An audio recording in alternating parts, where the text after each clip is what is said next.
What's up guys? So bibigyan natin ngayon ng malunggay ang ating mga beauty dragon. Konti lang ito kasi actually pinakain na natin sila na dubia roach. Tingnan niya. So parang dagdag food na lang sa akin ito. Ayan.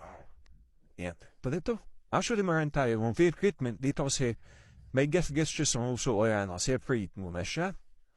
And ito si Phoenix. And si Hellboy, I have a focus and sa Hellboy. But, hindi talaga tungkol sa kanila yung video mo ngayon.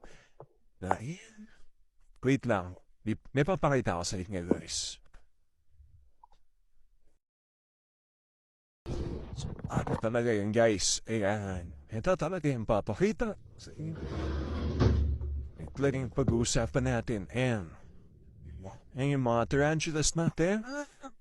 Yung pasensya na sa tilaw ko manok. So, ito yung ating ball pythons. Dito yung si Charmander, yung ating leopard gecko.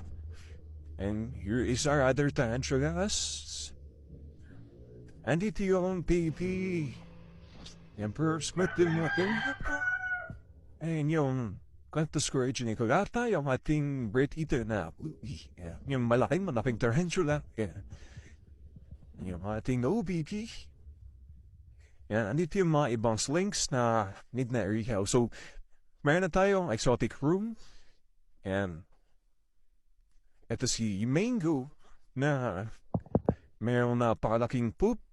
Hindi linisin natin yan. Tapos basa pa yung ano yan. Tapos si Peaches. Si Shen, nandito. Nasa ilalim mata ng substrate niya. Yung ating ibang tarantulas, mga arboreal. Yan, so basically those. Yan. Pero, hindi pa masyado maayos-ayos pa natin dito guys. Update na lang tayo ulit sa susunod. So, basically, hanggang dito na lang guys. So, thanks for watching.